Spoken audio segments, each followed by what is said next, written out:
Tonglen, and then we'll talk some more about the theory of it. All right?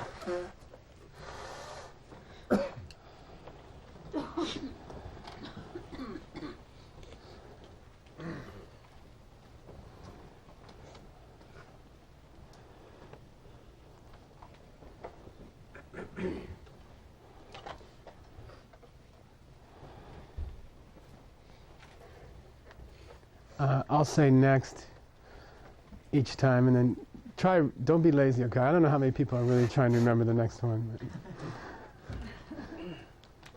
I might ask somebody, so be careful. Right, when I say next, then in your own mind, try to remember what the next step is, okay? Jetson Kappa, in his most famous non-tantric work called Lamrim Chenmo, the great book on the steps to the path of Buddhahood, describes these steps, and that's part of the meditation course that we have. And so we took that reading and we printed it last night, and you can put that in the back of your book so you get the correct preliminaries. Okay. It's called Jorwe Chuduk and Yenlak Dumba. Jorwe Chuduk means the 6 preliminaries, and then Yenlak Dumba means a 7-part meditation practice. So you'll get a whole presentation of it by Jetson Kappa. Okay.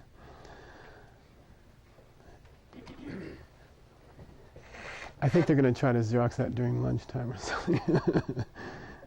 And print something, okay? All right. Next, which is blowing your nose. And Shanti is the only one who got it right.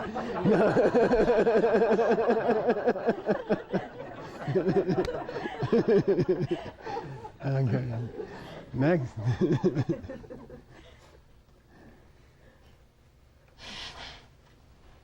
Which is watching your breath. I like to do 3 rounds of 10. That's about enough for me to get in to a meditative state of mind. So try. The thing about counting out 10s is it comes from the Abhidharma, and it's a good way to time your meditation. It's a good way to keep it moving. You do each preliminary like 10. If you haven't done it well, you still go on. You see what I mean? You don't hang up. Every moment that you hang up in the preliminaries, your knees are going to get worse, your back is going to get worse, you're going to get more tired. It's closer to going to work time.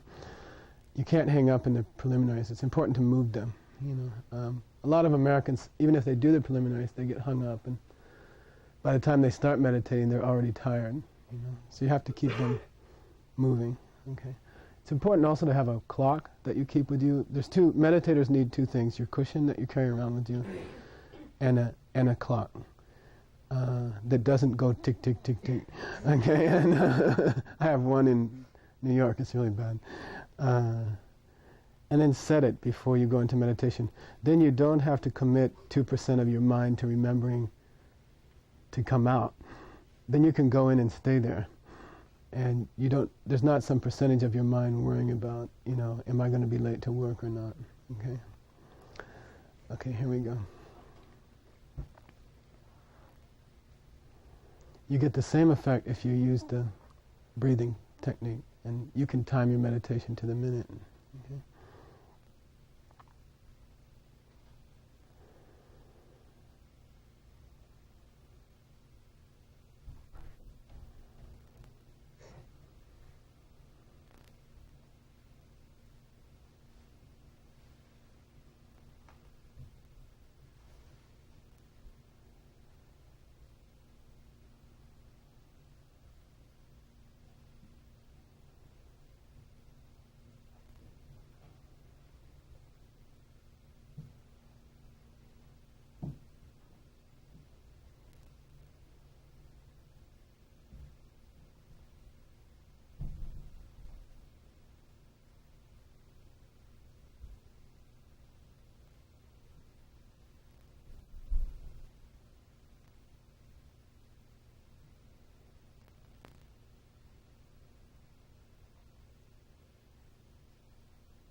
Next.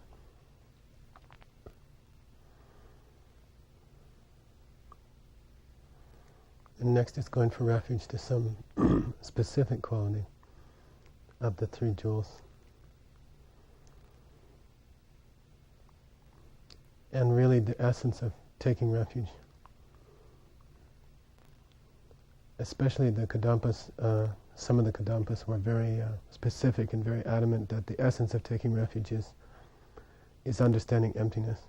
And so I think take refuge in the understanding of emptiness. Whatever emptiness you understand up to now is the ultimate protection for you. So think about that aspect of refuge for one round of 10 breaths.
Then bodhicitta, and I suggest we think about,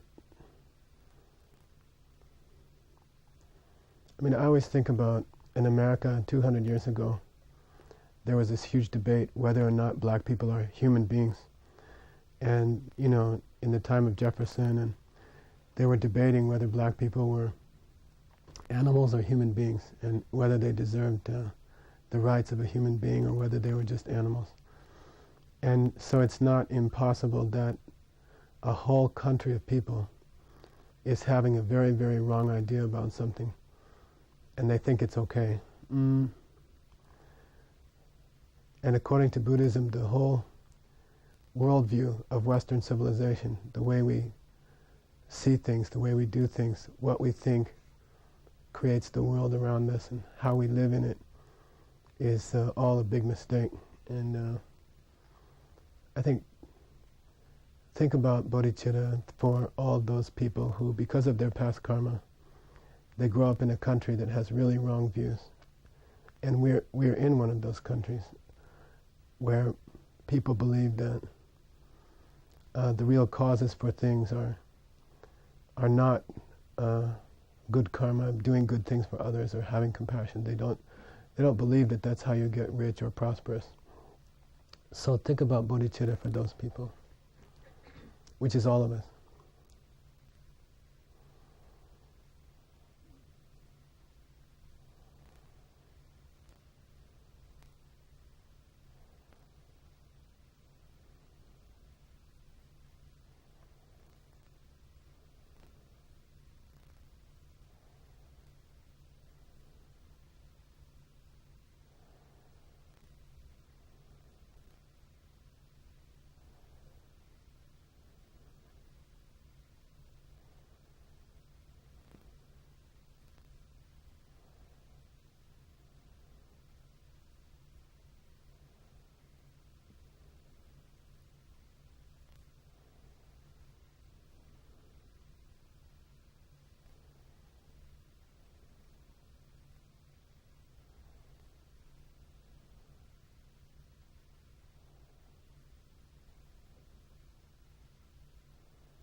Next.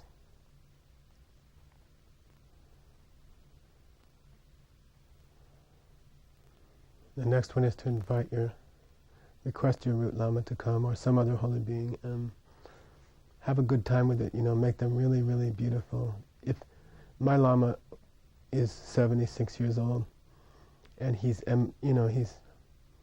pretending to be old, but when I visualize him at this step, you're supposed to visualize them at age 16 or 17, and very, very healthy and radiating knowledge and love and happy and bright, and that's try to do it that way.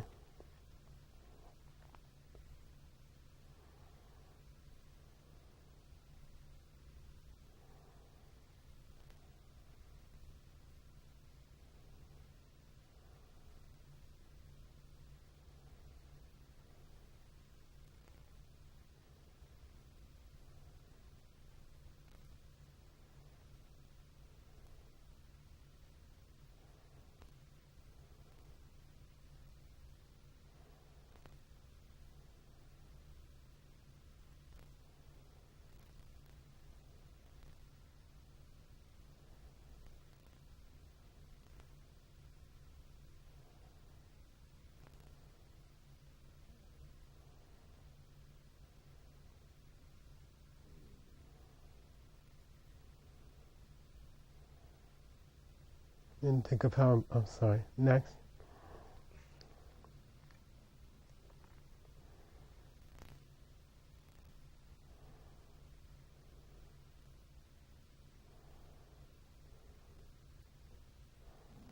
Which is to think of some good thing, think of what they are giving you, and show some kind of sign of respect to that being, in your mind, bow down, or you can kneel, or you can just put your hands in front of your chest and bow to them. But don't make it a meaningless bow. Think about why you're doing it.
And make an offering to this Lama, and I suggest offering all the Tonglen you've understood so far, and then provisionally all the Tonglen you're going to do in the future.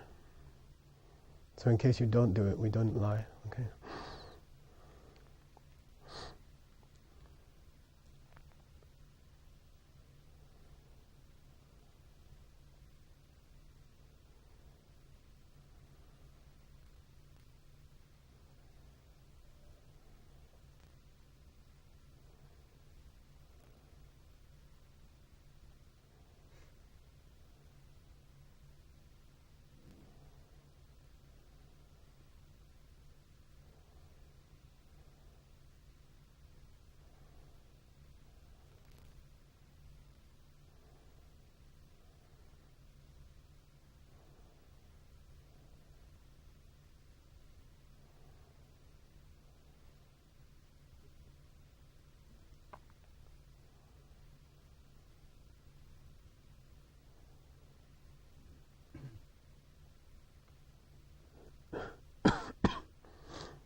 Next.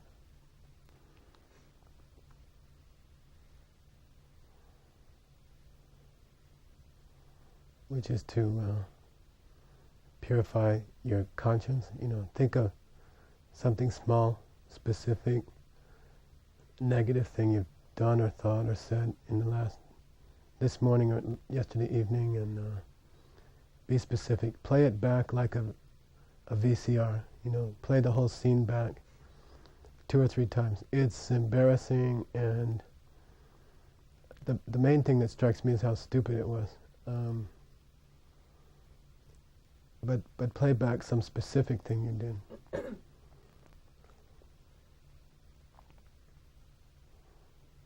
Or the words you thought to yourself.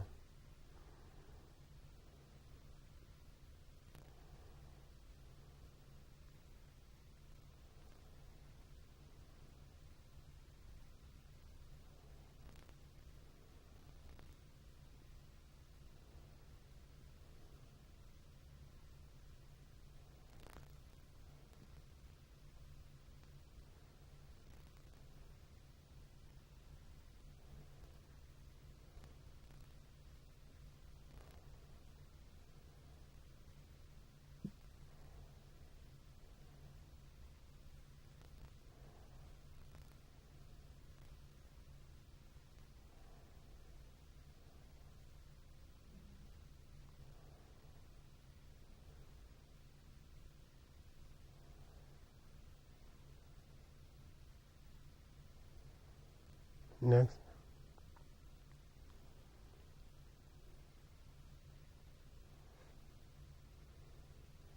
And it's easy to remember because after you do purification, then you have to move on to enjoying or rejoicing, and you start with yourself and then you go to others. So for the same period, very specifically play back something good you did, something good you thought. And in particular, the glory of a battle you had with a mental affliction, even if you lost, the extremely good karma of fighting a negative part of your mind. If you can find one of those, then play it back a few times and be proud of yourself.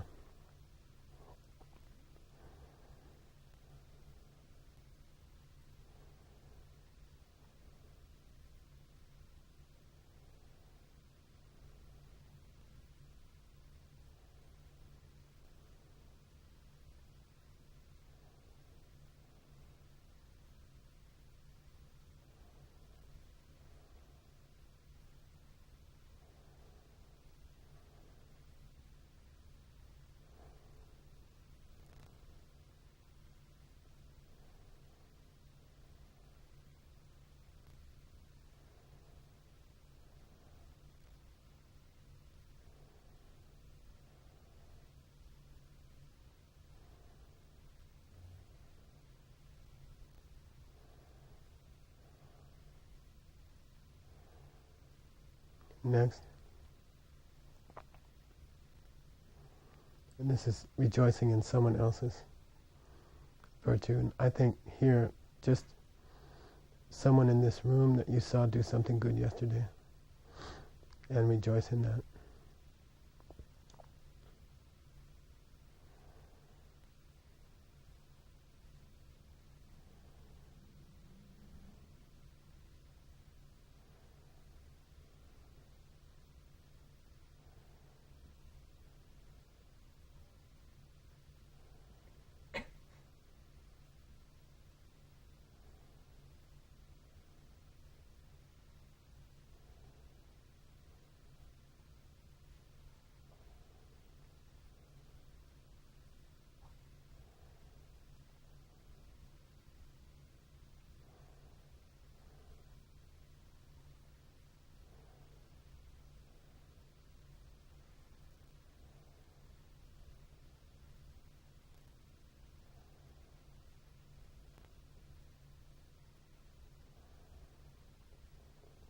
Next.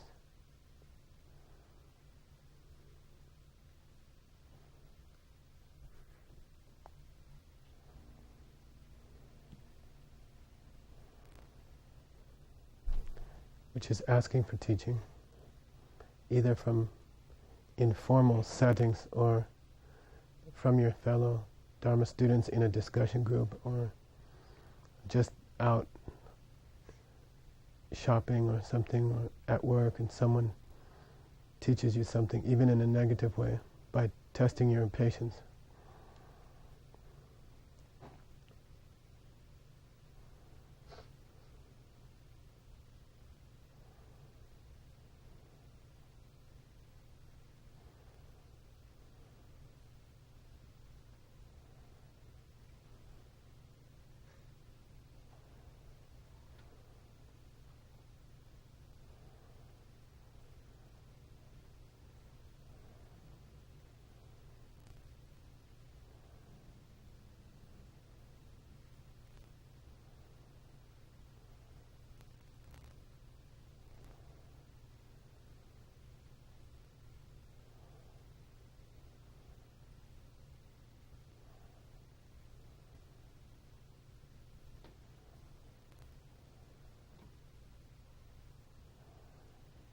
Next,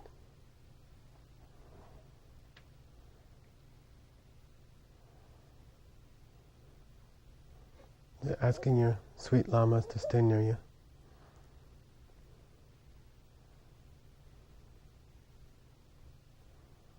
And praying for the long life and success of your fellow students who keep you straight, and also for your center, that it should be healthy and strong.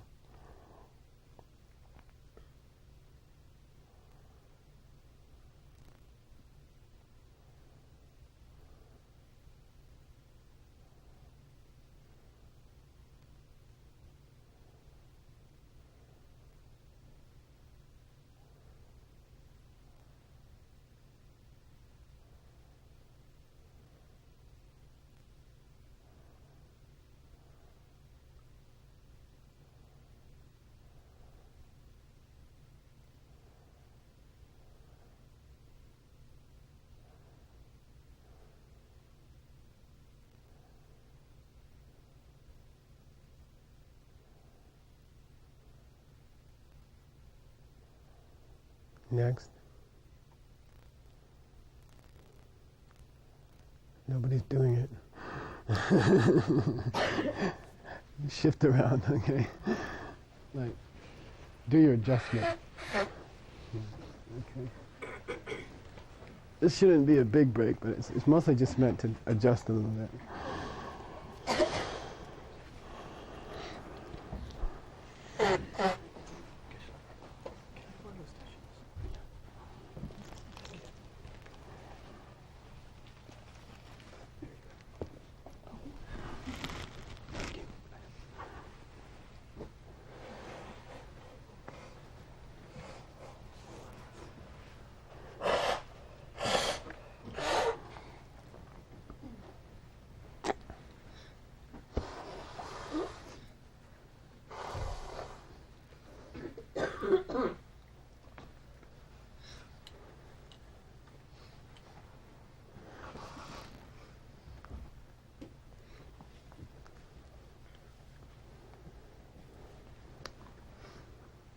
Next,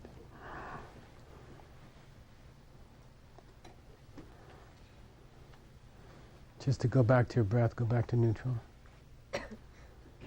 We'll do like 2 rounds of 10.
And today, next,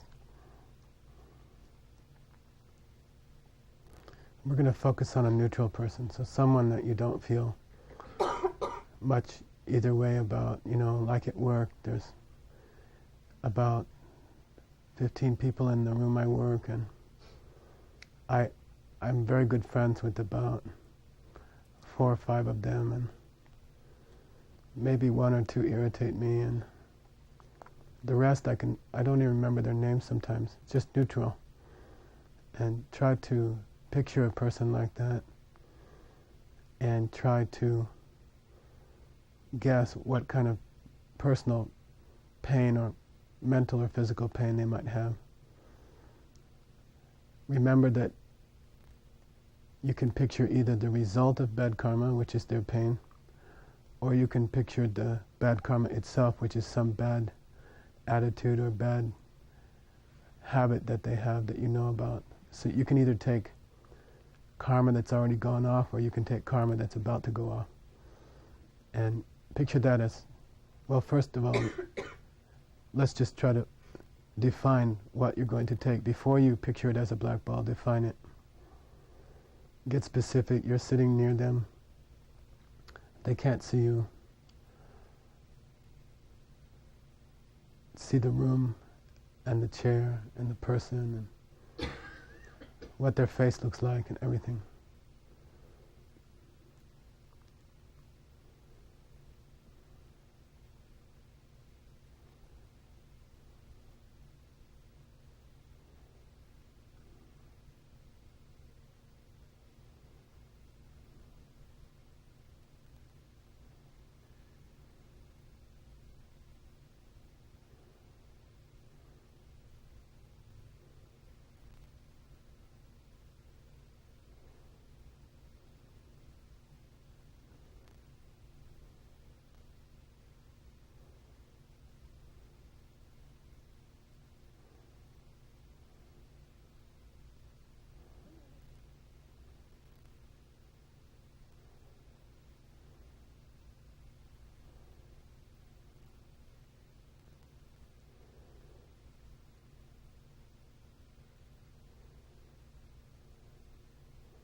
And see the black ball.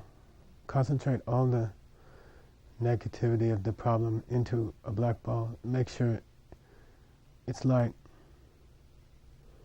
going in and through all their blood veins and trying to find every trace of negativity in their whole body, their whole mind, and then suck it into this one black spot in their chest,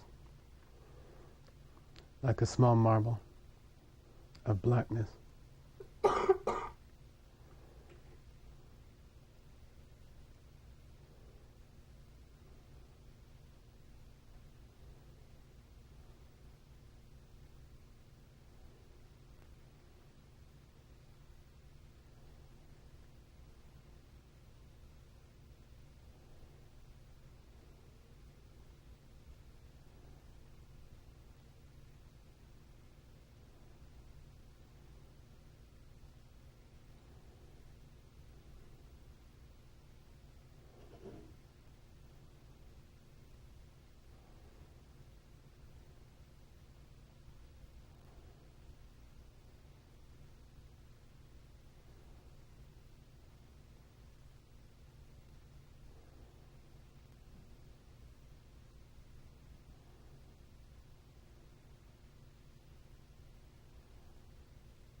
Next.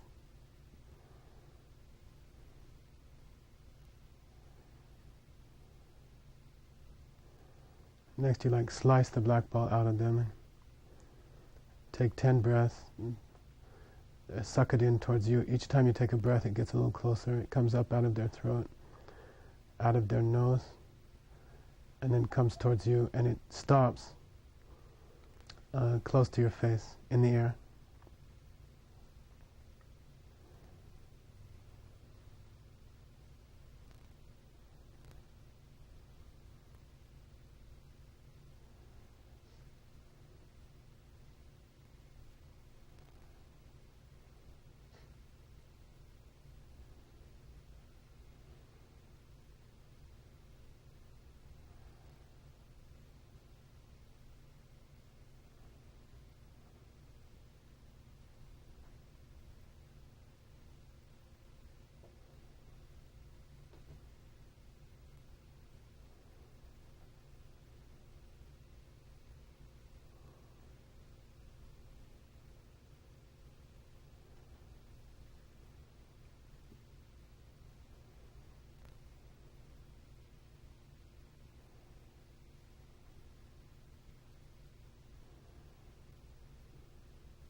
Next. And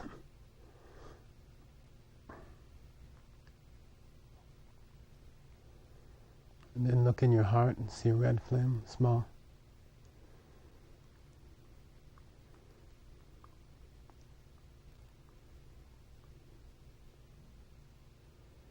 If you notice in the reading, there seems to be some connection between the small red flame and the heat of the hell realms.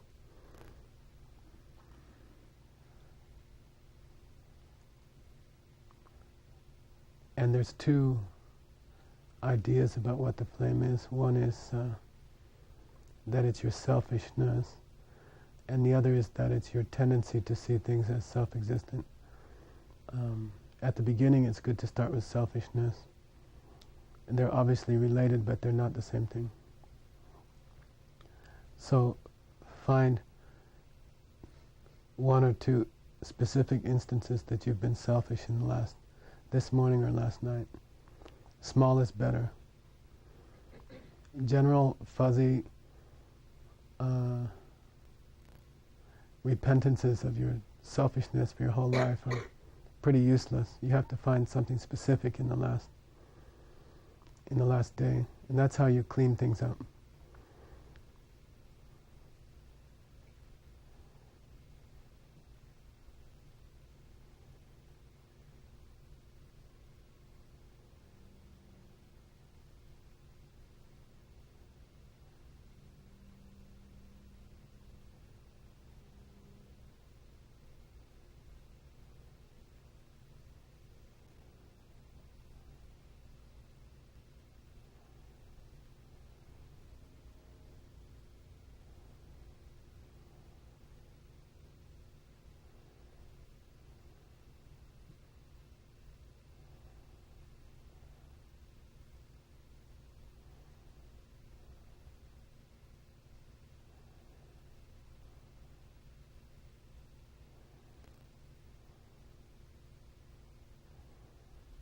Then get ready to bring in the ball, and first picture it very clearly. See the black ball in front of your face.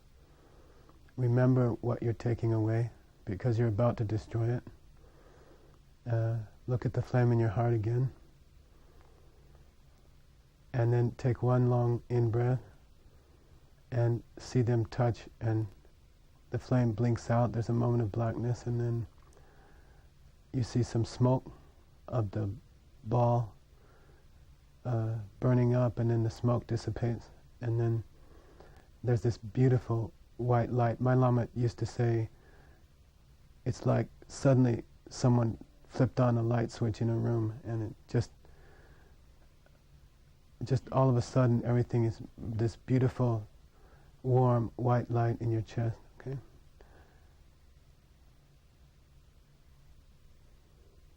Okay, go ahead.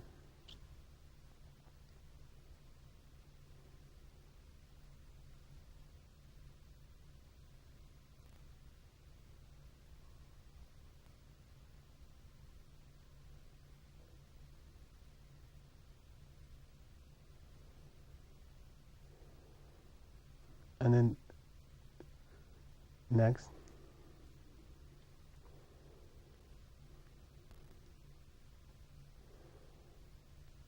And then staying aware of the white light, take your mind to that person again, this neutral person. For me, it's this guy waiter in a coffee shop, and I don't know him at all. And I figure he must be in financial trouble all the time or something. And just imagine that his problem is gone completely, and he's happy, and he's contented and peaceful.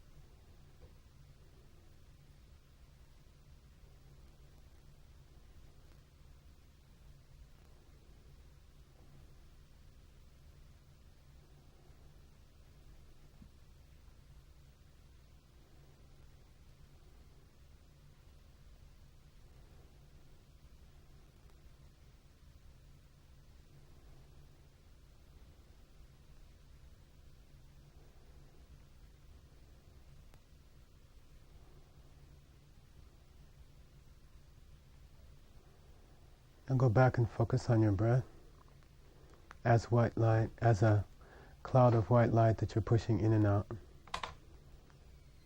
You're squeezing it in and out like toothpaste or something.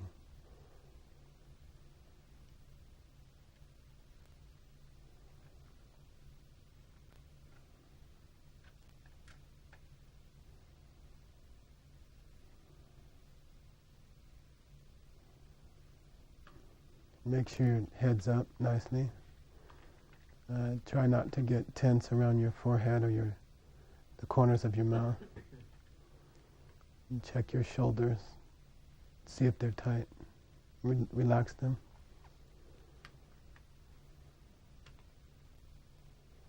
And straighten up your back if it's down.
Now push a little bit more out when you get to the end of your breath. Try to push out just a little bit more, like a few inches more out in front of your face. And then don't suck it back in, but bring it back in gently and then start over again. You might want to take a slight pause between the end of the breath and also a slight pause when it comes in. But don't try to hold your breath and don't try to force anything. Never ever try to force anything in breathing meditation. You'll get lung problems and it'll mess up your meditation.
stretch the breath out just slightly farther, maybe an inch or two farther, which means at the end of the breath you push out just a little bit more air and take it back in very gently.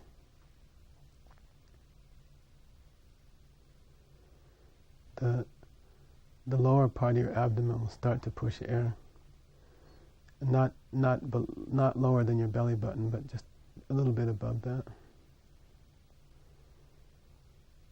And do it very gently.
Now we'll do a little bit of Tong for the first time.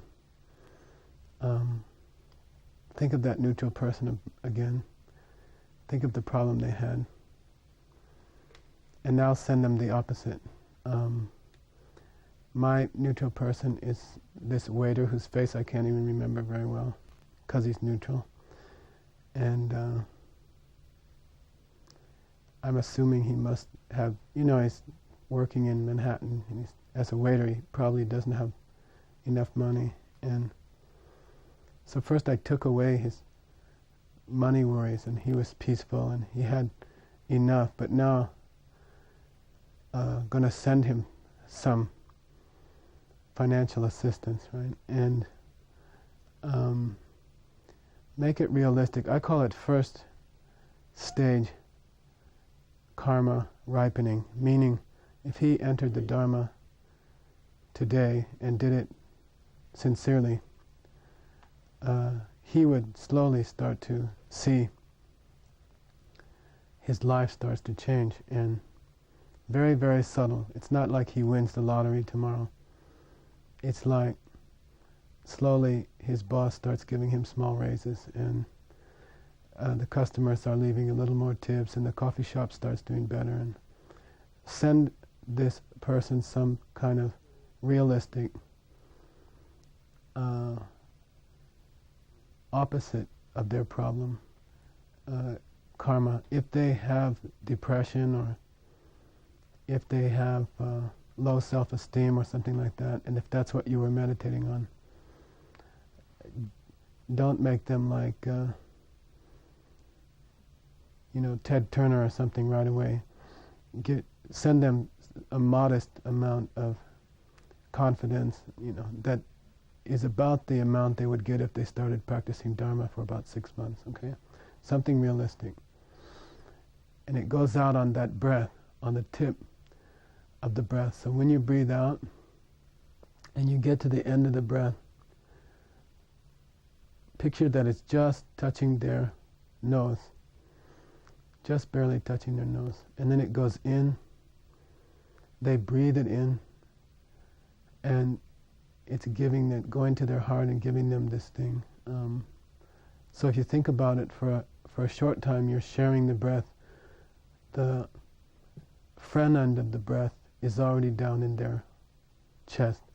The back end of the breath is still connected to the bottom of your lungs, as if it were like flubber, right?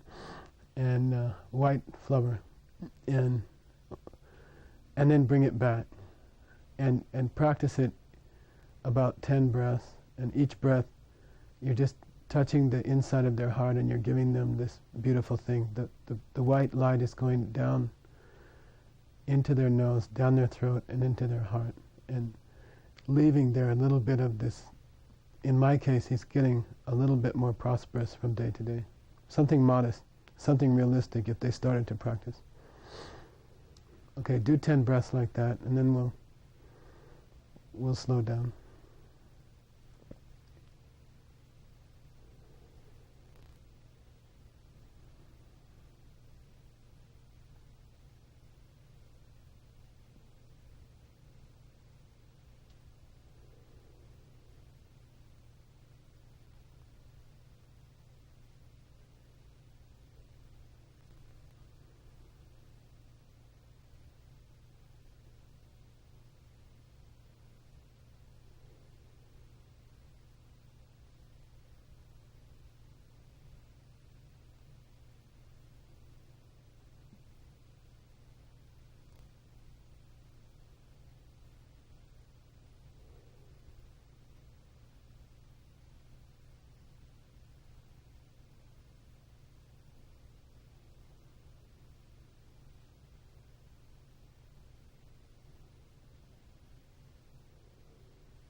Next.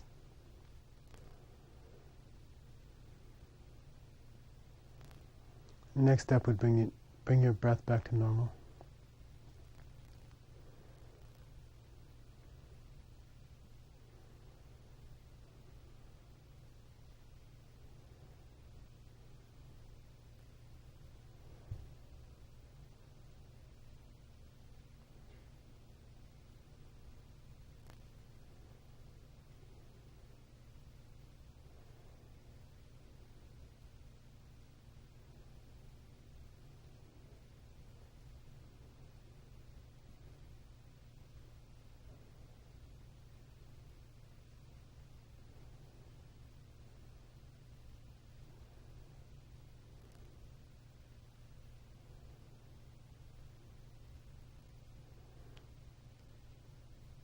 Then focus on your Lama again, sitting in front of you.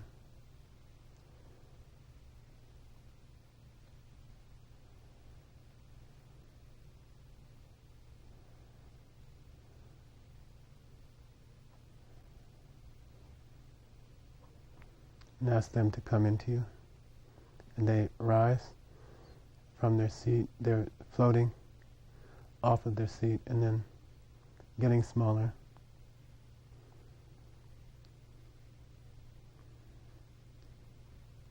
And they're down to about 3 inches, and they reach the top of your head, and they're sitting there facing the same way as you.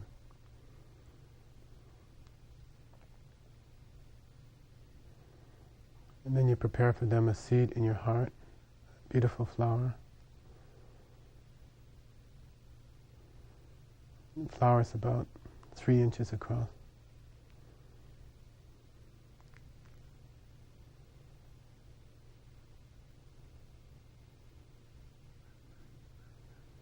And then ask them to come in, and they melt down into you.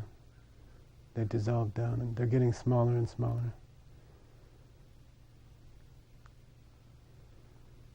They come straight down your back, in front of your spine, in a straight arrow, slowly down, and then they sit on the flower.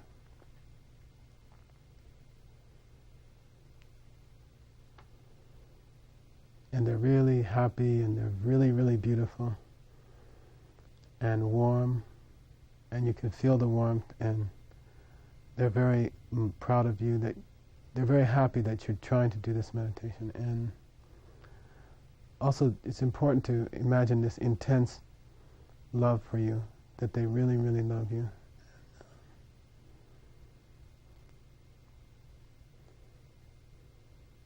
If you do the Dorje Nyangdroma practice, that's why they have that color.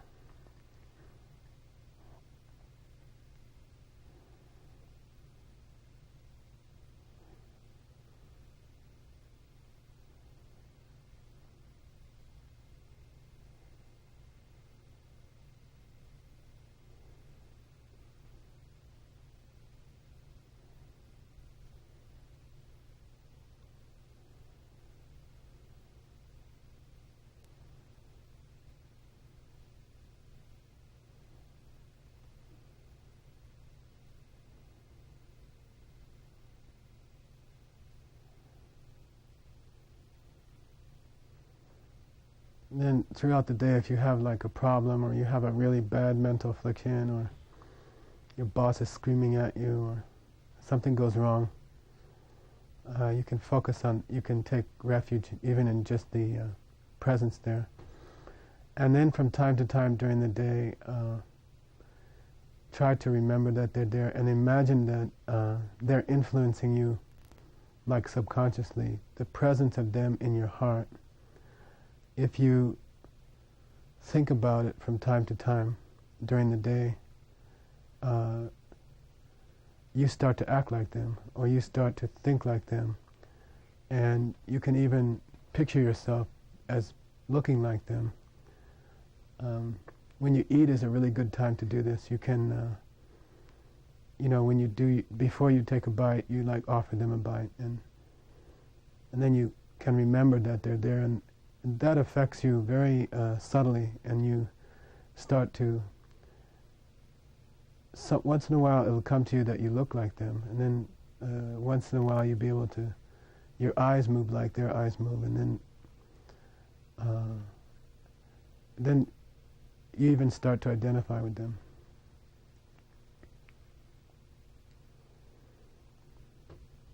Now we'll dedicate this meditation to the introduction of pure worldview in this country, that people start to understand that what creates money and what creates happiness, what creates prosperity, is actually taking care of other people and keeping your vows and not working hard and not being clever and not undertaking the right financial strategies.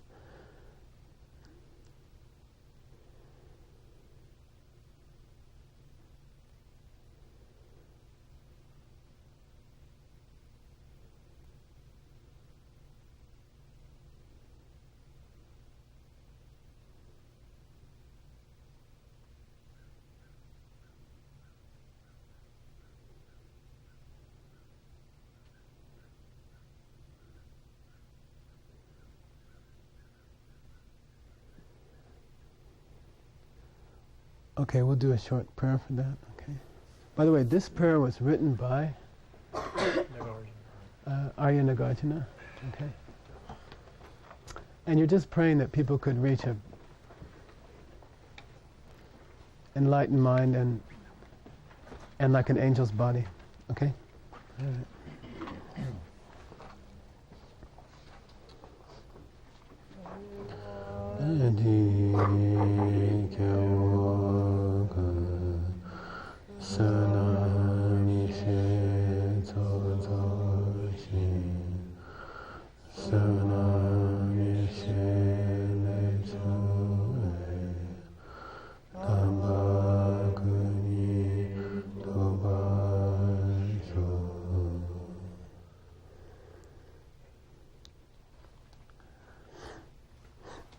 Okay, we'll do a little bit of theory and then we'll take a break. Okay.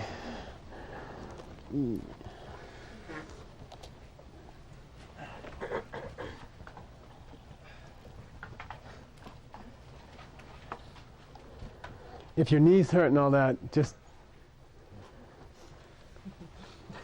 do it. I saw an interview. I mean, I don't watch daytime TV. I think I was in a laundromat and they were interviewing Charles Bronson. And I don't know, he's like 60 and he's like a rock, you know. And they said, there was this really offensive lady, you know, interviewer, and she's like, well, you know, how do you, tell us your secret, you know, how you look so good and what kind of food you eat and what kind of exercise you do. And he just looks at her and he says, the big thing about my exercise and stuff is I do it. You know, and he wouldn't say anything else. It was really funny. And if you think it hurts now, it's going to hurt a lot worse in next year. So, you know, get used to it. Unless you practice well, and then it will stop.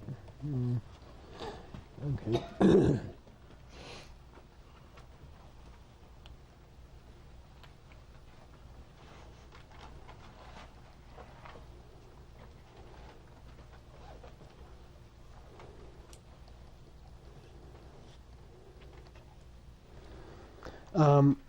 The next section we put into the reading, and it's not translated yet, okay? Hopefully we'll finish by the time of the last session. But it's how to make giving and taking an all-day practice, you know? Like, you're learning how to do it during meditation in the morning, and you're learning how to do it in retreat. But there are some instructions in the text about making it an all-day thing, and I think the most beautiful one is in Pabonka Rinpoche's Lamrim, and he says the following: Shenyan Tela Dhammakuechir Cholam Kundu Tsikijang. He quotes a text that says, in order to keep reminding yourself about this, Cholam Kundu Tsikijang, keep saying the words of Tonglen all day long, under your breath. You see, like every once in a while, say that verse. The big verse here is the first verse about Tonglen from Lama Chupa, and it's in your reading, okay? It's the one that starts out, oh, holy Lama. You know, it's the 5-line one. Okay, I'll give it to you. Let me see.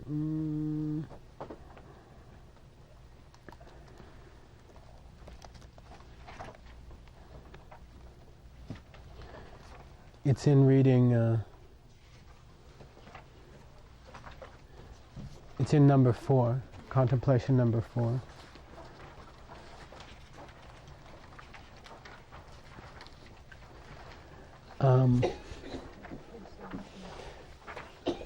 What page is it? Page 17. And it's that 5-line verse in the bold in the middle of the page. And Pabonka Rinpoche makes a note that you can, every once in a while you can pull this verse out. You should memorize it and pull it out and just recite it every once in a while during the day, okay, at work or wherever you are. I'll say the Tibetan, and then you can, if you want to do it in Tibetan, you can take it off the tape or something, okay? It says, Tena Jetsun Lama Tukje Chen, Ma Kyur Dowe Digdib Dungya Kun, Malu Tada Dala Membadam, Daki Dege Shenla Tawayi, Dokun Dedan Dembar Chingilo. At least 3 times, okay?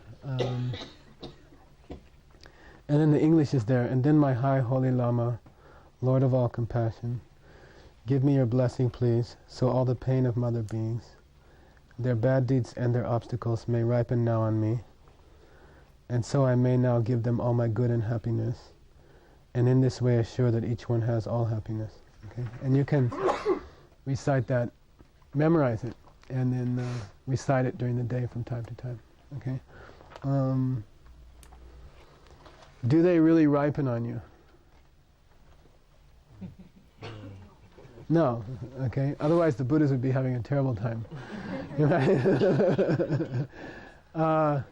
In fact, the opposite happens, right? Because of your true intention that you could take them on you, the opposite starts to happen. You know, you start to have, if I'm trying to take away this guy's financial problems, that intention will actually help my financial condition, which is not the reason to do it, but that's a side effect, okay? The side effect of Buddhist practice is that you get everything you ever wanted. Okay, sorry. You know? You know, it's kind of funny. It's ironic. You've been trying to do it by cornering the market on happiness, and when you start trying to make sure everyone else gets theirs, you automatically take care of your own. Okay? And Pabonko Rinpoche later in his commentary, he points out that, let me get it for you. He points out that there have even been lamas in Tibet who took that verse by the first Panchen Lama and made a tantric retreat out of it. You know, a mantra retreat. They would go and they would try to do 100,000 of those, you know, like on their rosary. What are the requirements for a mantra? You know, how does a mantra work?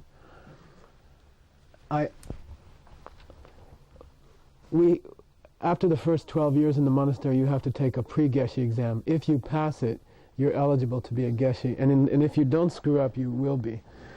So it's not the geshe exam, which is the big one. It's the pre-geshe exam. It's called rikchung, and they give you an assignment.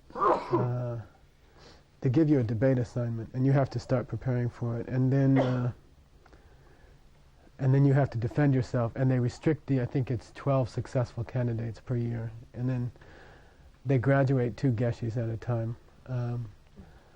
They graduate 4 little geshes a year. I'm a little geshe, and they graduate 2 Floramba geshes a year from each college in a good year. Sometimes none, sometimes 1.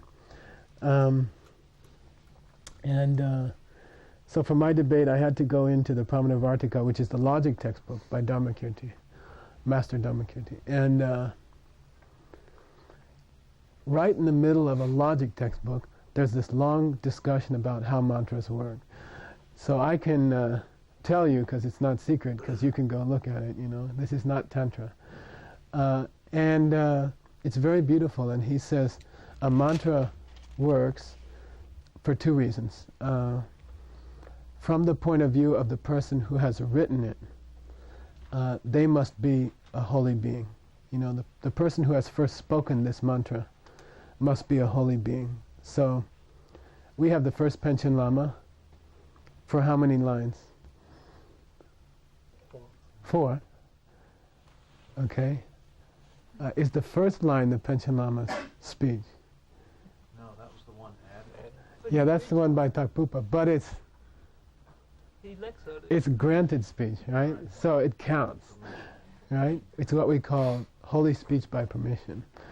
Right, so the whole 5 lines, you know, you could have a nice debate if you wanted. This is the kind of stuff in the monastery they love, you know. Oh, I'll get the guy today. I'll let him wander around for half an hour on whether or not it's the first Panchen Lama wrote it. And then I'll quote the line that says, Tapupa asked him if he could add it. And then he'll say it's not the first Panchen Lama's speech. And then I'll blow him away with that argument about that it's blessed speech. And then he'll deny it, and then I'll quote this text. And this is kind of when you prepare for a debate in the monastery. But you let the guy fish around for about half an hour. And then it's more of a impact when you finally blow him away, and so you let him wander around for half an hour. You don't even tell him what text you're talking about. You let him try to guess the text. It takes about 10-20 minutes, and this is, some of it's kind of silly sometimes. Okay, anyway, but it works, and you learn it really, really well. So if you ever get a chance to debate, you'll never forget it. I've been embarrassed by 14-year-old kids in front of 900 monks by something I forgot, and you'll never forget it. Okay. He says, Chilam tam chekyan, chanjuki senpewa tapsu doa chakushin. All day long, no matter what you're doing at work, cooking, eating, going to the bathroom, you can use this verse. Then he says, this is an indication that you've decided to make compassion the linchpin of your practice. And then he says, you can go to the life stories of Jetsun-Kappa. Unfortunately, not many of his biographies have been translated yet. We're working on one of them. But you can take the life story of Jetsun-Kappa, who is doing this kind of thing all day long. All day long, no matter what he's doing, he's doing this. I had an opportunity to meet His Holiness's senior tutor in a train station, which is a famous story. But the thing I didn't mention is there's a strange thing. He was doing this. The whole conversation, he was doing this. He was like this. And he didn't have a rosary with him. And he was. He was. You could see he was reciting the whole time, and he forgot his rosary. I don't know where his rosary was, but he was, talking to us. And every time there was a pause in the conversation, his mouth was moving, And this is the idea that when you get to be a Buddha, even every breath you take, every time a breath goes or comes and goes, you're actually meditating on it. And this is really, really powerful. When you're walking around New York City or Raleigh or Cary, and you constantly see people having trouble, or you constantly see people in need, and you can, it's a very, very powerful, and my Lama always says cheap and effective, to just breathe at them. You know what I mean? You're just, and then you're like, and then every breath you take, some song like that,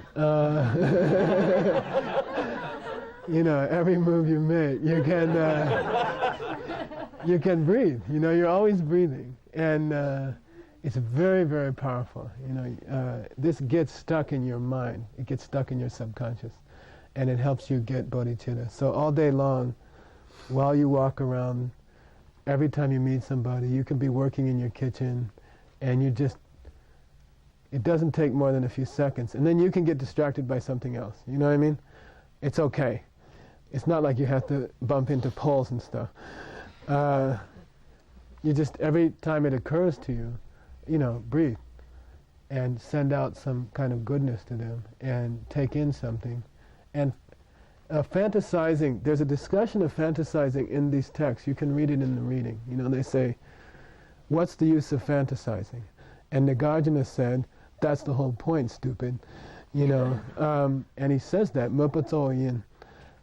it's fantasizing makes it come true. It comes true by starting with fantasizing. When you get into Tantra, and you get into Kirim, the definition of Kirim, the synonym for Kirim, is Takpa Nyanjor. And Takpa means fantasizing. It's the yoga of fantasizing, okay? So anyway, and I can't tell you about what or anything, but fantasizing is a basis of Buddhist practice.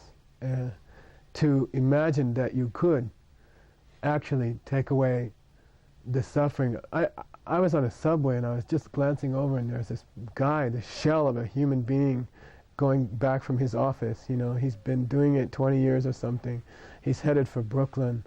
His face is black. You know, his eyes are sunk in, and he's slouched into one of these subway chairs, and he's like falling asleep, and just feel bad, and you see that there's no future for this guy. You know, he's never gonna go to Kadampa Center and learn Tonglen or anything. You know, he's just gonna die shortly, maybe 5-10 years, and he's already losing his strength, and sooner or later the company will ask him to leave or demote him, and you can just fantasize. You know, you say, breathe, you know, breathe on him, and then breathe back. It's really cool with animals and stuff like that. You know, when you pet a dog, or you can give bread to a bird or something, and you fantasize. You know, you say, you know, you're breathing on them. You know, you say, you know, and become my student. You know, when I get to be a Buddha, you know, let's meet again in about 100 years, okay? You see what I mean? And you do it, and you fantasize. And sooner or later, the fantasizing comes true. Because intention is what creates things. You see, intention is the rawest form of karma. First lines of the 4th chapter of the Abhidhammakosha. I love to quote them, you know. Lele jikten natsuke, teni sembadam de che. Sembai yikile, you know. Intention is karma in its rawest form. The most powerful form of karma is intention. You see what I mean? In Buddhism, you get a lot more good karma and bad karma from the intention than anything else. You see what I mean? If you intend to save the world, but you can't do it right now, you get like 80% of the karma of saving the world. If you intend to murder somebody, but you can't quite pull it off, you get 80% of the karma of killing somebody. You see? It's about 80% or something is in the intention. Which makes sense, like if the perfection of giving is not the accomplishment of the removal of poverty in the world, but rather the intention to remove the poverty in the world, it's enough to perfect giving. You know, you don't have to remove, you don't have to, it's not that you're a failure because you didn't remove all the poverty in the world. You're a success because you perfected the intention. So fantasizing is very much a Buddhist practice, and it's very, very powerful. And if you think about it, all the great things that happen begin with a little tiny seed in somebody's mind. I like to think of, I was reading the history of the first Constitutional Convention in Philadelphia, and Franklin is staying up all night and fighting with Washington and Jefferson, and they're arguing about whether they're going to have a monarchy or a democracy, and Franklin's landlady is getting updates every night, and Franklin was, well, anyway, and she's asking him, what's it going to be, Mr. Franklin, you know, a democracy or a monarchy? He says, well, we're not quite sure yet, you know, but if you imagine, I like to think that the whole federal bureaucracy, you know, millions and millions of people spending trillions of your and my money, came from these discussions. You see, it started this entire structure of a huge national bureaucracy, you know, for better or worse, honestly began as a kernel or a germ in these people's minds. It was a fantasy. You see, I mean, all great visions start out as a little tiny fantasy in somebody's mind, and then they really happen. And your enlightenment is the same way. You know, it begins as a fantasy that you're walking around New York and you're doing Tonglen as you walk, and you're like, boy, it'd be nice if I could just breathe on these people and they would get enlightened, you know. And that affects you. It works. And that's the way to turn it into a all-day practice, not just a meditation practice. And my Lama is very adamant that this is easy, this is cheap, this doesn't require any big effort, you don't have to spend anything, you know. I love a Yeshi. I remember, very beautiful. He used to say that all the time. Somebody asked him, I struggle through LA traffic. You know, I get home at 7 o'clock. I'm exhausted by the drive. I can't meditate. I'm having trouble meditating, you know. And he just laughed and he said, go make yourself a nice coffee and get a couch in your living room and go down and lay halfway down on the couch and get the coffee and start fantasizing about how you could help all living beings, you know. And don't go and try to sit in meditation posture. He says, just slouch down in your couch with a nice coffee and fantasize about being able to help every living being. And that's fine. And that's great. That's a nice, that's easy, right? Then when you get rested, you have to go meditate properly. Okay, so we'll take a break there, okay? 10, 15 minutes, okay? Bodhisattva vows, if you have not taken them, I really encourage you to study it. We have a correspondence course on that, and it's very, very detailed. And so if you think you might like to take them, or even if you just want to learn them and keep them for, you know, just Bodhisattva vows, you can just read them and experiment with them in your own life. You don't have to legally, you know, you don't have to accept them right away. You can try them for a while, and they still do a lot of good, obviously. So, you know, if you have any thought that you might like to take them, I consider it very, very serious to take them, and you should study them very well before you take them. It's not that they're like big decisions whether to take them or not. You know, I promise not to eat too much so I can meditate well, or stuff like that. You know, it's not like a big life decision of whether you're going to eat too much or not. But it's good to know the vows deeply before you commit to them. So, so if you're interested in those, study that course. The theory of the correspondence courses is if we ask you to help reimburse for the cost of the tapes and the shipping and all that. None of the people working on that gets paid. They all do it as volunteers. All the people grading the courses do it as volunteers. None of them get paid. And if you can't afford it, we send it to you for free. Okay? And that's the way we call Dharma pigs, virtue pigs, giving away Dharma, you know, like these are the kind of people that steal the check at a restaurant and or pay ahead of time and stuff like that, and they're not even giving you a chance to collect the virtue. They want it all themselves, you know. And this is that's the theory we have with the courses. All the courses that we do are free, and we don't. I have never been asked for money in my life from a Tibetan Lama. I've had about 17 different teachers, and I've never been asked for money by any of them. One of my teachers recently got tuberculosis, which is common. Embarrassingly, you know, we should be helping them. They don't have enough food to eat at Sarajay and Saramay. One of them got tuberculosis from not having good food, and 2 of them have gotten it in the last 2 years. So he went to a public welfare hospital in India, if you can imagine such a thing, you know. We ran and sent him money and asked him to at least go to a hospital where he could get a bed in a room, you know, and he sent it back. He sent the money back. So that's the way Dharma should be, you know. It should be free.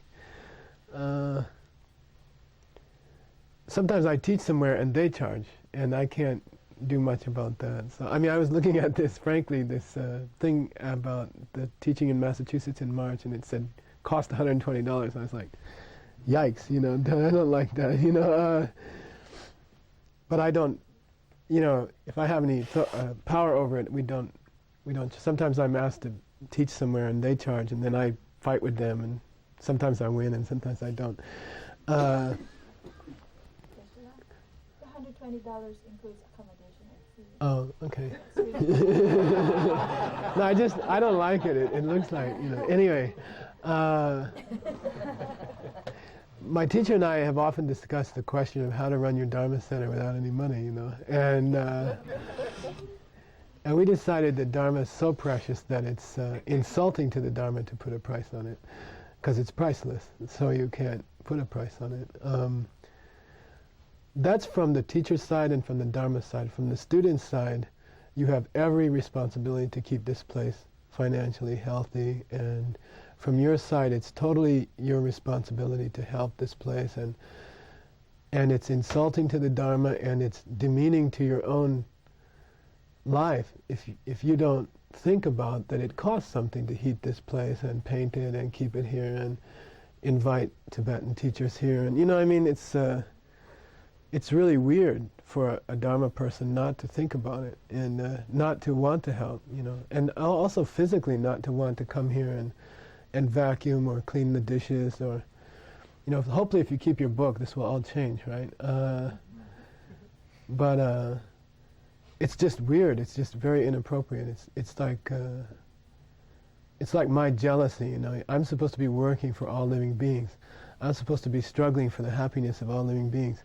Somebody close to me gets a little tiny bit of happiness, and I'm jealous right away, And it's one of those inappropriate things.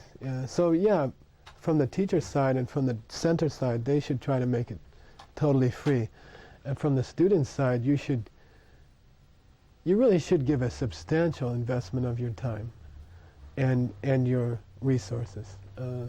This is a very important place, This is like the only hospital in Raleigh, North Carolina, And it's a very, very important place. There is no place like this, and it's priceless. The place is priceless. You must give and help it, and it should be substantial. It shouldn't be like, bring some fruit once in a while or something like that. That's good, but it costs real money to run a place, and you just it's vital that this place be healthy, and it's vital that people have a place to go, and you have to think about it, and you have to do something about it, and then from the center side, they should do everything they can to make it free, and the teachers should try to make it free. I met all these Sangha, Western Sangha out in Vajrapani, and they said, give us some advice, and I said, I was watching their face, and I said, supposedly monks and nuns in the West are supposed to be more dedicated than the other people, because you decided to become a monk or a nun.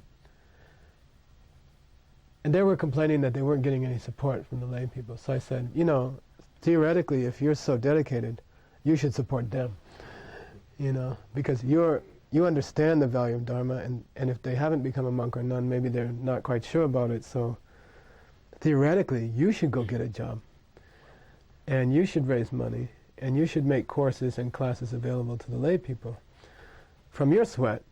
And the faces all fell,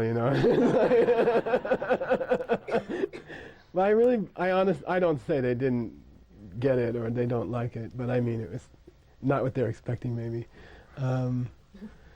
But I believe that. I really believe that. I think the more you understand about the Dharma, the more Dharma intelligent you get, the higher your Dharma IQ, the more obvious it should be to you that you should support other people who don't understand it yet. You see what I mean? Of course you should. That's Tonglen, right? I mean, of course. So the better your Dharma practice gets, the more valuable this place, you become aware that this place, Kadampa Center, is very valuable. And of course you should support it. And of course it's not going to run on $5 donations, you should do something substantial to help the center. My opinion, okay? Okay, next thing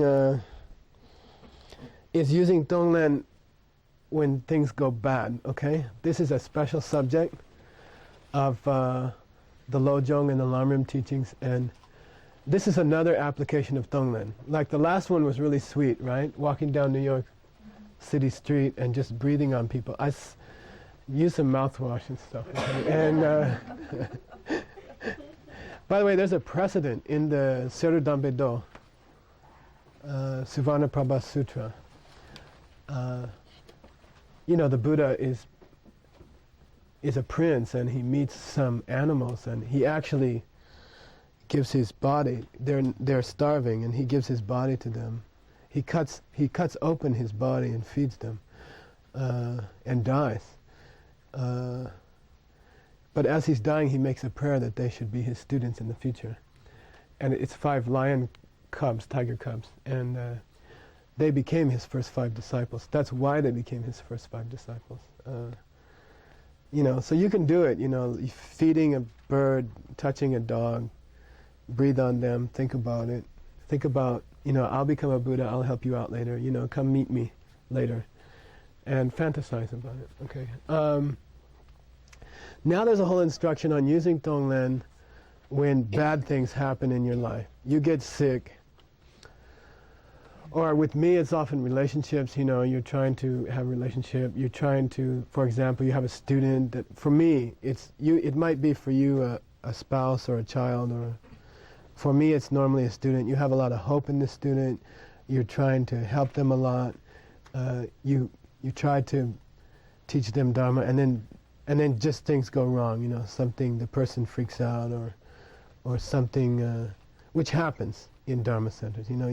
You're trying really hard to help people, and then something goes wrong, and then you get very discouraged or something like that. And something wrong happens, especially in a relationship, or it could be financially. Suddenly there's a disaster in your life financially, or somebody at just those periods when work gets lousy. The boss seems to be screaming at you every day. There's no bonus money at Christmas time, you can't get time off to go on retreat, you just start to mention it, and the face goes, and these are all like getting in. Getting in means, bad things are happening, bad circumstances. And there's this whole Buddhist practice of exploiting them and using them for something good, finding a silver lining. When something bad happens, you mine it for its Dharma value. You see what I mean? And you get some value out of it. And Tonglen is an important part on that. The instruction here, by the way, this is from Jetson Kappa.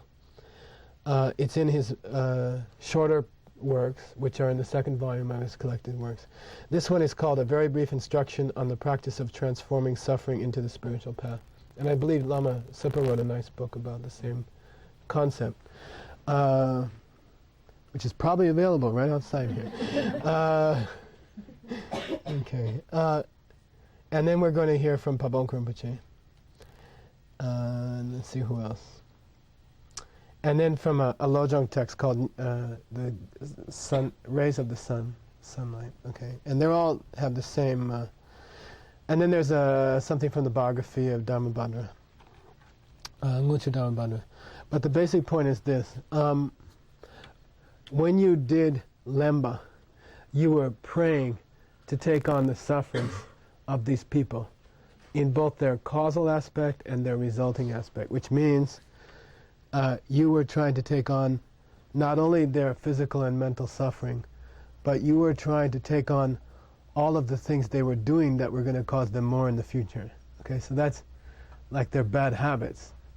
And then especially you were trying to take away their spiritual obstacles. Okay, so the instruction is like this. You're trying to meditate.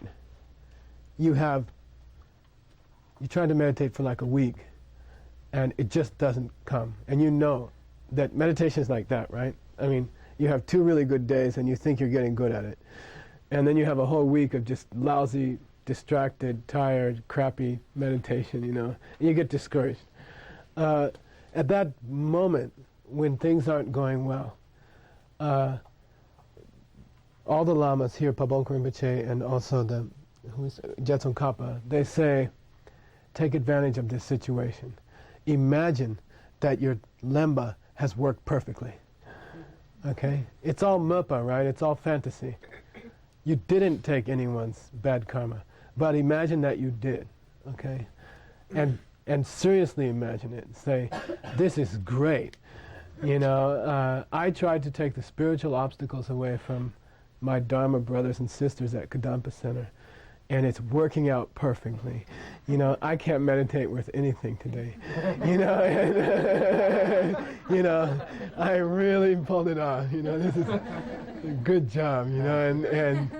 And think, I did it. I finally did it, and Herb Cunningham and his prisoners won't have any problems today meditating, because I just took them all away. And I did it successfully. And they say, whenever any kind of problem comes, then think like that. Think, this is great. I've been able to take someone else's suffering. And I really hope, wherever they are today, that guy in the diner, the waiter, that, because my credit card bill is so bad, that I really pray that I did take away his financial problems and that he got some big tips today and like that. Like fantasize like that. And that's very important. And actually, I'm not embarrassed to say that I think I was a Christian. Maybe I'm a closet Christian still. I still believe in that guy. And that action of a crucifixion, the action of by the way, I'm going to get into the emptiness of that event, okay? Here's the emptiness. Tessie loves the three, what do they call it? The three spheres, okay? It's called the three spheres in English. Let's talk about the three spheres of the crucifixion, okay? You could see it as a failed minor religious guy, movement guy, who wasn't very smart, and knew he was getting close to being detained by the authorities for teaching a dharma that threatened the older dharmas in that country. And if he had had any brains, he would have got out of town, or he would have softened his message a bit, or not threatened the other religions, And he's just some kind of failed guy. He probably didn't have a good education. His father was a carpenter, and he wasn't smart enough to figure out what kind of trouble he could have got in, and he got caught, and he got nailed up, and you can see it that way. You see, that's valid. That's a pramana. That's a tema. From a certain point of view, this was a not very intelligent guy who didn't run his show very well and got caught and got executed, That's valid. You could see it that way. On the other hand, you could see it as this high bodhisattva, maybe a Buddha. By the way, there are many scriptures in Buddhism, and I can show them to you, that state that if there's this guy running around in the Middle East and teaching what pretty well corresponds to the 10 virtues, that is the activity of a Buddha, and there's no question. It's the Sangyeki Chinleki Tsinyi Tsangwechur. The definition, the defining characteristics of Buddha activity are all there, and I can show you those scriptures. So there's, from one point of view, there's no problem to think of that as the activity of a Buddha, and then the crucifixion becomes a Tonglen. Whether or not this guy had that intention, we don't know. But if someone in the world had the intention to convert the pain of getting executed into Tonglen, you see? That oh great, let me take on the problems of every other being. This is great. This is a great opportunity. They're about to nail me up here. And it's going to hurt really bad. And I'll take on all those sufferings of other people, The emptiness of that event is that from its own side, it is neither one, okay? From its own side, that action could validly and reasonably be called the mistake of a failed fanatic, And it can validly and reasonably be called the activity of a Buddha who is attempting to take on the suffering of all other beings. You see, either viewpoint is correct. Either one is valid. You can see a purple cylinder as a candle or as a chewable object in a church, right? Both perceptions are valid. To a dog, it is validly, pramana, sema, valid cognition, it's a chewable object. And there's no problem there. Simultaneously, to a human being who has that background, it's a beautiful purple candle in a church. They're both valid. You see what I mean? That is the emptiness of the candle. And the emptiness of the action of the crucifixion or someone like that is that it's quite valid to think of it either way. You see what I mean? You can think of it either way. You can think this is just a plain old guy who failed and wasn't too smart and got caught. Or you can think of it as an emanation of the Buddha and trying to give you an example of Tonglen that you can take into your culture and you can use it. You know, years later when you become a good Buddhist, you can still think of this Tonglen. Think of it as a Tonglen, and it's not invalid, you see? It's still valid. There's no problem to fantasize about it as being the activity of a high bodhisattva who was trying to give you an example of Tonglen. And every scripture on the practice of Tonglen says exactly that, you know, that if someone caught you and started to nail you up on a thing, do Tonglen, you know, think about, oh man, let me take all the sufferings of other beings, you know, let me do it right now. This is a great opportunity, you know. And for us to believe in that is very good karma, and no problem. There's no problem with that. Did he really do it? You know, does it really work? For him, yes. You see what I mean? It will speed up his enlightenment if he did have that intention. Does it help us to think of it that way? Of course. Would you rather live in a world where criminals are getting executed, or would you rather live in a world where tantric deities are trying to give us a good example?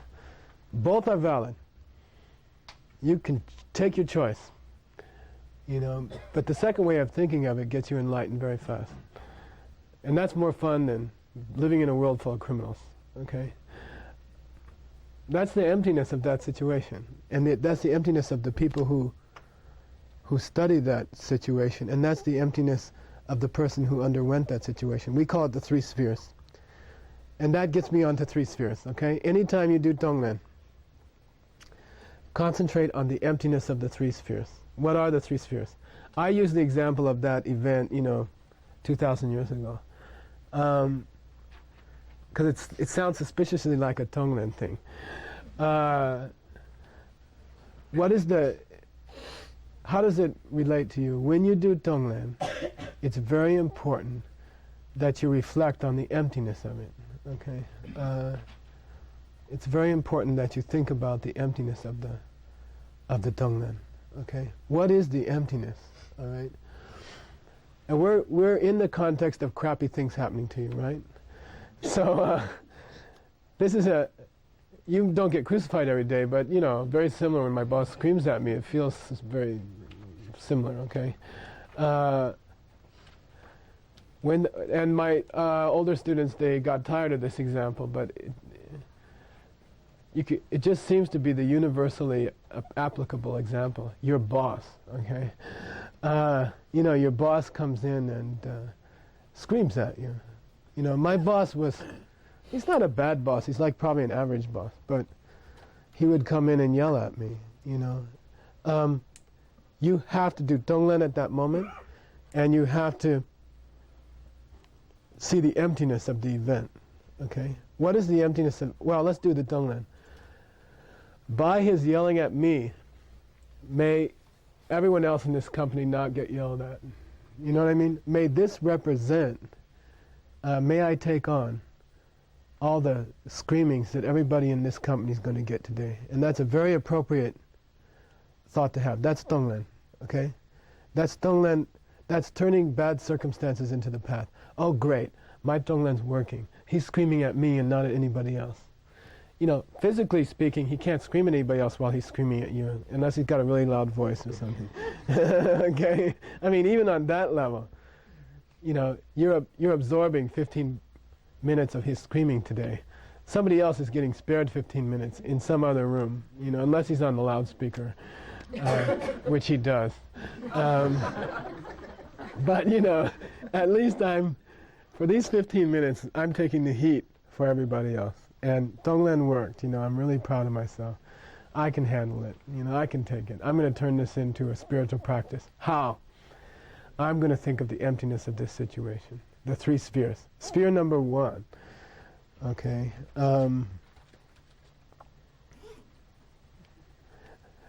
the yeller.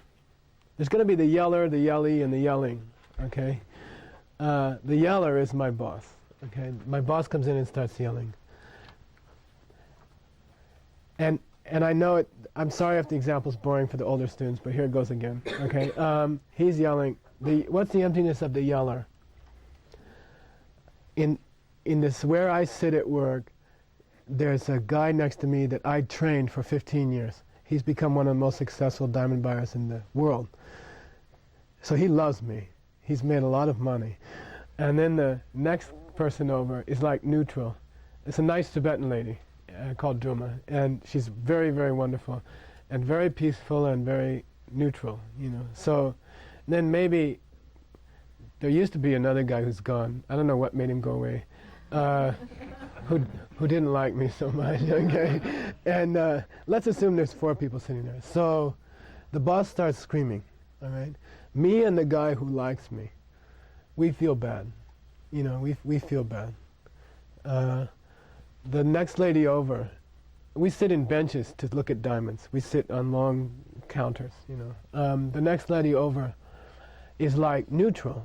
She's like, I wish he would leave. It's, you know, but she doesn't feel very strong either way. She's not like, oh, Michael Roach is getting yelled at, that's great, or Michael Roach is getting yelled at, that's too bad. She doesn't much care. She's trying to work quietly, and she's probably a little disturbed. You know, it's a little bothersome, but she doesn't think much about it. The last guy, from the very same words, right, is getting extreme pleasure. Okay, you know, like Michael Roach is always on the phone with his students and always running out to do some thing and never coming back for 2 hours. He's finally getting it, you know, it's finally he's getting what he deserves. And that person's feeling a lot of satisfaction out of it. According to the laws of karma, if something unpleasant happens to me, it can only be because I hurt someone in the past. According to the laws of karma, if something happens to me which is pleasant, it can only be because I helped someone in the past. According to the laws of karma, if something happens to me which is neutral and I don't care either way, but I'm sitting in a samsaric body which is getting old and rotting, it's because of my ignorance in my past life. You see, so there's always something going on. Whether you feel good, bad, or medium, it's always because of your past karma. Okay. The emptiness of the boss is that he is not from his side pleasant, unpleasant, or neutral. You see what I mean? He's not from his side pleasant, unpleasant, or neutral. It's coming from the minds of the 3 people sitting there. Okay? My karma is forcing me to see him as unpleasant. We can therefore correctly assume that my karma was negative. Okay? It's got having a bad feeling. The person next to me is experiencing the same sounds, right? They're just sounds. Whether they're good or bad sounds is up to your mind, right? I mean, if an Aborigine from New Guinea walked in and heard my boss going, I mean, he doesn't know if it's good or bad. He can't conceptualize the sounds into something, you know. That proves that those sounds have no inherent existence, you see? They have no inherent meaning. If you put a, I don't know, a sonometer, whatever they call them in there, it would just be recording lines. And that's all that there is there. You see, it's not good or bad words. It's just noises. Whether you hear them as words whether you hear them as pleasant or unpleasant, is only coming from you. Okay, it's only coming from you. That's the emptiness of the boss, okay? That's the emptiness of the yeller. What's coming out of his mouth is decibels, and that's all.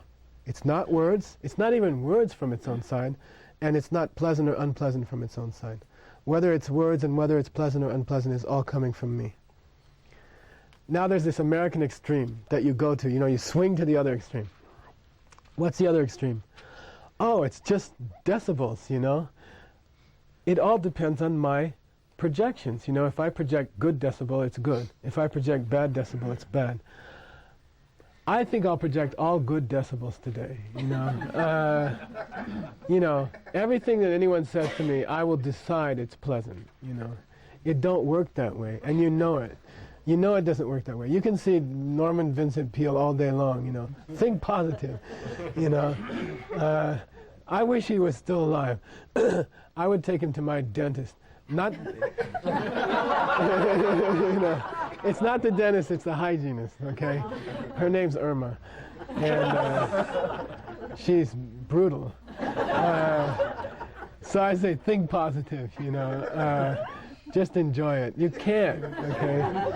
No, and I struggled with this for years. You meet Buddhist teachers, you run into Buddhist teachings that seem to imply that if you had a cheerful state of mind, every kind of crap would be wonderful, and it's not. You know what I mean?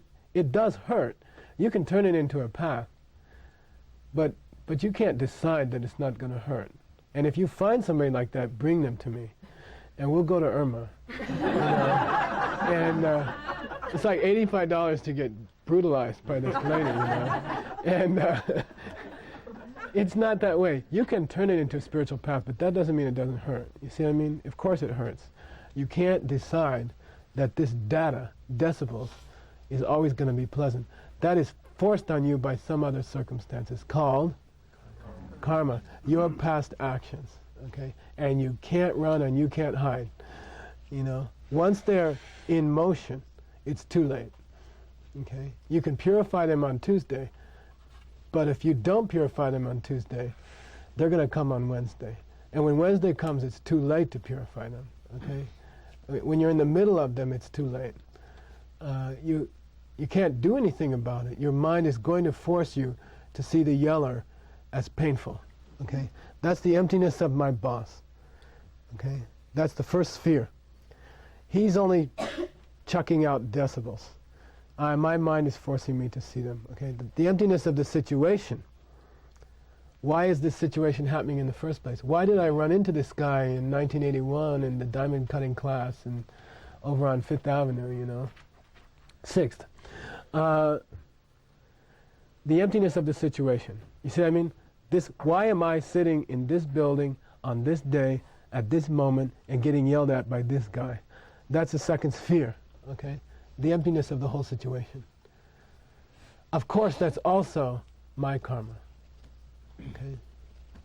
And what's the emptiness of me getting yelled at? Who put me here? Was it my mom? Was it the stork? Was it a guy with a long white beard? Is it random intergalactic stellar dust going into certain configurations? Those are basic choices in the West. Okay? Those are, by the way, all that your civilization has been able to come up with. Okay? Seriously, I'm not kidding. Those are the only choices you've been able to come up with. None of the above, okay? There's a reason why this is happening. There's a reason why I'm here, and that's because I put myself here, okay? I am also empty, and I'm perceiving Michael Roach in the way that I see him because of my mind is forcing me to see it that way because of what I said and did and thought in my past, okay? That's the emptiness of the three spheres. Michael Roach is empty, Ofer Azrilan is empty, and Dean International is empty, okay? And when you do Tonglen', when you reflect on Tonglen', let me take all the suffering of all the people right now. Let this yelling at me stand for the yelling of the whole world. And at the moment that he's screaming at me, may every other boss in Manhattan be quiet, You're supposed to fantasize like that, okay? And it works. And it works the way we talked about it yesterday.